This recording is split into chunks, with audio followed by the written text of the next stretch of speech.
Olá, sejam muito bem-vindos. Meu nome é Maristela e hoje eu vim gravar a segunda parte do vídeo Contabilidade e Carreira.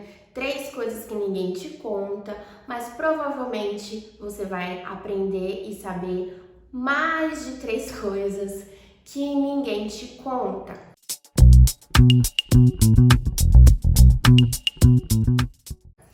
Bom, no primeiro vídeo, como vocês podem ver, falei um pouco sobre a minha trajetória na carreira contábil desde a época da faculdade. Nesse vídeo, a minha intenção é trazer um pouco da minha experiência a partir do momento em que eu resolvi empreender abrindo um escritório de contabilidade. Em 2020, eu resolvi abrir minha empresa e eu queria tudo certinho, então eu abri um CNPJ, me enquadrei no Simples Nacional, criei e-mail, criei site, montei minha logomarca e comecei a fazer o quê? Não tinha cliente, não tinha nenhum cliente, olha só, tudo certinho, 12 anos de experiência. Site aberto, e-mail aberto, não tem cliente. E agora? Pois é, a pressa era tanta. Eu tava muito feliz, afinal de contas eu tava colocando um sonho em prática, tirando um sonho do papel. Mas a inexperiência e a pressa gritavam por clientes. Se aparecesse qualquer pessoa, qualquer empresa na minha frente, eu ia dar um jeito de atender essa pessoa, porque eu queria cliente. Pois bem,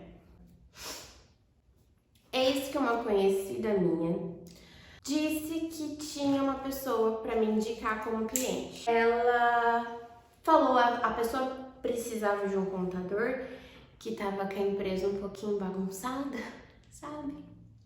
Só um pouquinho bagunçada. E ela disse, olha, eu tenho uma amiga que é contadora, que abriu escritório de contabilidade recentemente. Acho que ela pode te ajudar. Ela passou meu telefone para ele entrou em contato, marcamos uma reunião. Bom, a reunião estava marcada por volta das 8 da manhã.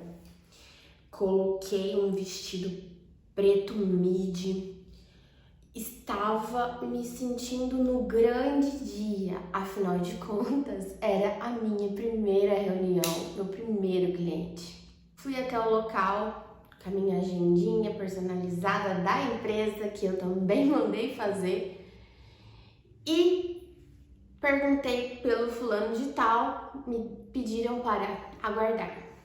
Pois eu aguardei 1h30. Sim, gente, ele me deixou esperando 1h30 e recebeu outra pessoa antes de mim, mas eu pensei, ele pode estar querendo me testar, não sei, enfim, me senti numa entrevista de emprego. Foi bem estranha a situação, mas eu tava lá no meu primeiro cliente e era isso que importava.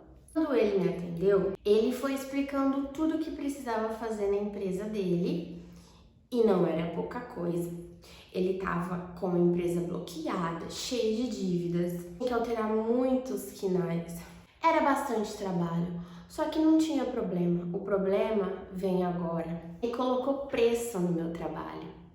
Sim, na época, de acordo com uma pesquisa que eu havia feito, eu cheguei no valor de honorários mensais pro caso dele e ele pediu para eu apresentar. Perguntou para mim qual é o valor que você cobraria, para poder fazer tudo isso que eu te expliquei que precisa ser feito e os honorários mensais. Eu falei o valor e disse, eu tenho isso de orçamento para contabilidade. Era 1/3 do meu preço. Na hora eu pensei, meu Deus, ele é macaco velho, né? Sabe essas pessoas que sabem negociar? Eu aprendi com o tempo, não sabia nada. Falei, gente, o que eu faço? Ele falou, olha, eu não tenho mais condições. Se você não puder, eu entendo, não sei o que, nanana. Eu aceitei o preço que ele colocou no meu trabalho e era muito trabalho para ser feito. Eu saí de lá um pouco decepcionada, mas a felicidade de ter um cliente era maior.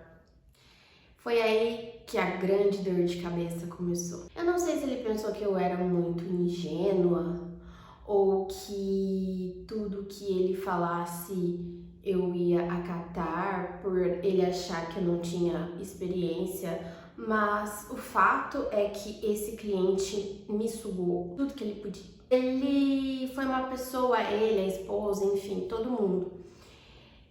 Ele queria as coisas, ele pedia, no meu contrato, que eu também montei um contrato, elaborei um contrato certinho de prestação de serviço, está bem estipulado que quando ele precisava solicitar algo, ele tinha que solicitar com antecedência. O trabalho de emissão de notas estava incluso no escopo lá do trabalho, do pacote que eu fiz para ele, pelo preço que ele quis dar.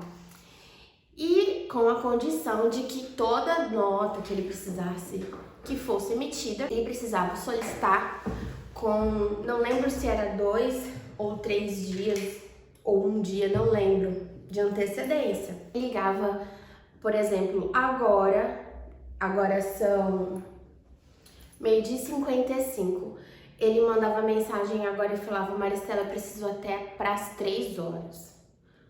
Mas eu não posso, fulano. Aí ele, se você não me emitir essa nota até 3 horas, eu não vou receber amanhã. E se eu não receber amanhã, eu não vou conseguir pagar os meus funcionários. E se eu não conseguir pagar os meus funcionários, eu fico com a obra aqui parada. E se eu ficar com a obra parada, que era coisa para órgão público, enfim, ele jogava toda a responsabilidade em cima de mim, numa forma totalmente persuasiva e horrível. E eu fazia assim, eu podia estar ocupada com outra demanda, eu tinha que emitir aquela nota. E isso foram todas as vezes que ele solicitou as emissões. Fora que todos os outros jeitos e solicitações foram muito ruins, agora eu não me lembro muito bem, mas ele sempre dava a entender de que eu seria recompensada, já atrasou o pagamento, ele e a esposa, e chegou uma hora que ele começou a ser sem educação comigo, porque além de pedir as coisas em cima da hora, ele falava de um jeito como se eu fosse a empregada dele. Então começou a ficar uma coisa meio estranha, assim, eu comecei a ficar angustiada, sabe? Porque eu tava trabalhando muito. Pra vocês terem uma ideia, é uma indústria. Então, gente, a indústria dá muito trabalho, tem várias declarações acessórias para entregar. Tem ICMS para apurar, tem produto para cadastrar, é uma infinidade de coisas. No final das contas, eu só tava trabalhando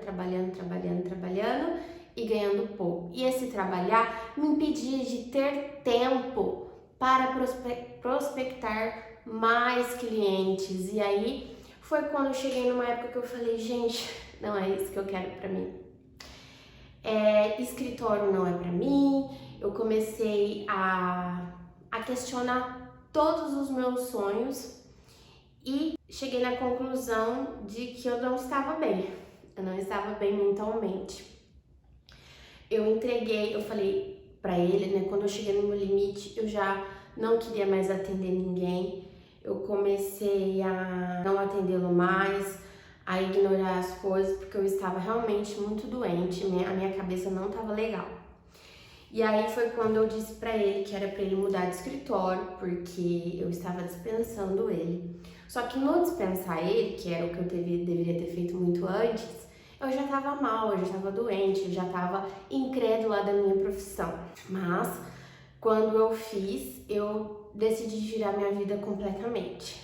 Eu parei, respirei, comecei a estudar, a pensar, a ler, a descansar minha cabeça e reavaliar todas as situações que tinham acontecido. Conforme o tempo foi passando, eu consegui fazer o que chamam de ressignificação e começar a entender de fato o que havia ocorrido, por que eu agi daquela forma, enfim. Nesse meio tempo, com esse meu desânimo, eu já não conseguia mais ter o gás necessário para querer faturar, para querer trazer cliente, e aí eu não estava mais tendo receita no escritório. Foi quando tivemos um problema com a nossa casa antiga e resolvemos nos mudar. Com isso, eu precisava ajudar nas despesas de casa, porque meu marido trabalha, mas eu precisava de um salário melhor.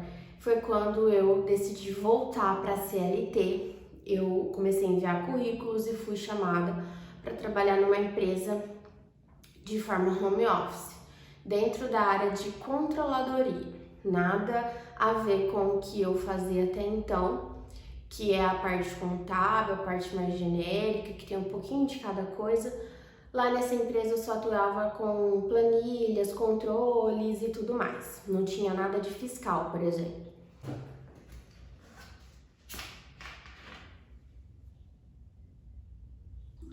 Ao trabalhar nessa empresa, que foi uma ótima empresa, eu, lógico, como disseram-me uma vez empreendedora, sempre empreendedora, eu comecei a sentir falta daquela minha rotina, daquela minha habilidade de resolver problemas, de atuar em todas as frentes, estadual, federal, municipal, societário. Aquele trabalho de fato estava me deixando bem entediada, porque eu acredito que cada um tem um perfil.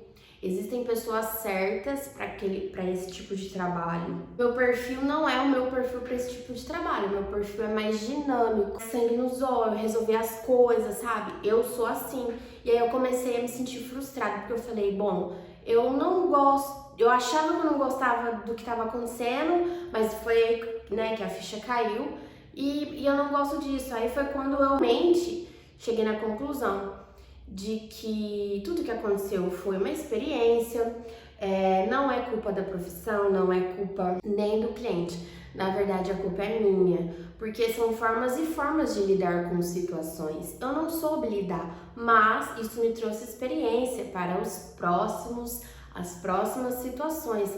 E aí eu fui compreendendo melhor o meu sentimento que ocorreu na época, fui compreendendo melhor o que tinha acontecido, o que eu tinha aprendido com isso, e de fato eu entendi que não é que eu odeio ser contadora, não é que eu odeio ter escritório.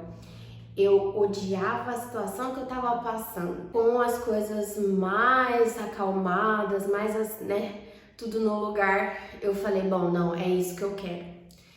Sempre foi, na verdade, né? E eu nunca, em momento nenhum, encerrei minha empresa, deixei ela aberta, tinha alguns clientes, só que eu não estava mais integral no escritório, mas eu ainda assim tinha alguns clientes e pequenos clientes, e aí eu falei, não, é isso que eu quero, até porque o meu plano de vida como mulher, esposa e mãe consiste em trabalhar em algo que eu tenha liberdade e que eu consiga executar meu trabalho ao meu modo. Então, pensei bastante, falei, não, realmente eu entendi tudo o que aconteceu, vou retomar para o escritório, já com uma bagagem nas costas, para frente as coisas vão ser diferentes.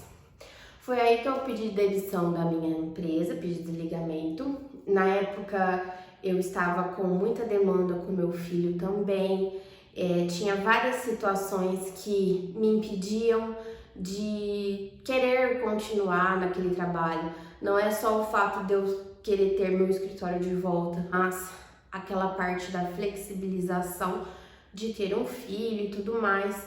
E aí foi quando eu pedi minha demissão, voltei a atuar no meu escritório. Desde 2020 eu estudo marketing digital e eu percebi um déficit enorme nessa área.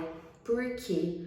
Existe um mercado digital muito grande, pessoas estão crescendo exponencialmente a cada mês e eles têm muita falta de um profissional experiente que lhes orientem nessa parte burocrática de regularização de empresas e tudo aquilo que envolve um crescimento de um negócio de forma sustentável, correta e organizada.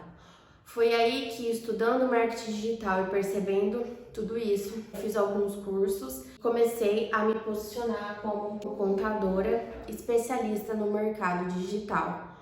Hoje eu atendo 5 clientes só do digital, consigo trabalhar de 3 a 5 horas por dia e consigo deixar tudo em ordem. Minha casa, o meu filho. Hoje eu estou gestante novamente, não sei se é menino ou menina ainda, mas logo eu saberei e conto pra vocês. O melhor de tudo é que eu aprendi a grande lição que ficou. Foi que não precisa ter pressa. Você pode e deve escolher os seus clientes, porque é uma relação de troca, é um dever e uma obrigação.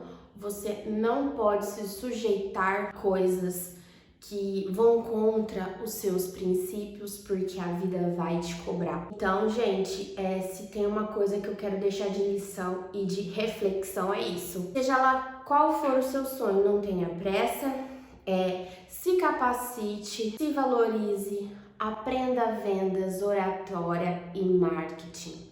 Saiba que o seu trabalho tem valor, não se venda por menos do que vale o seu trabalho. A qualidade do seu trabalho supera qualquer concorrência. Se você trabalhar, se capacitar corretamente, não vai existir concorrência para você. Bom, eu acho que do vídeo de hoje é isso que eu queria falar para vocês. Ao longo do tempo eu vou trazendo mais conteúdos. Comenta embaixo, me fala o que você achou e aceito dicas e sugestões de assuntos que vocês gostariam que eu trouxesse aqui, tá bom? Beijo!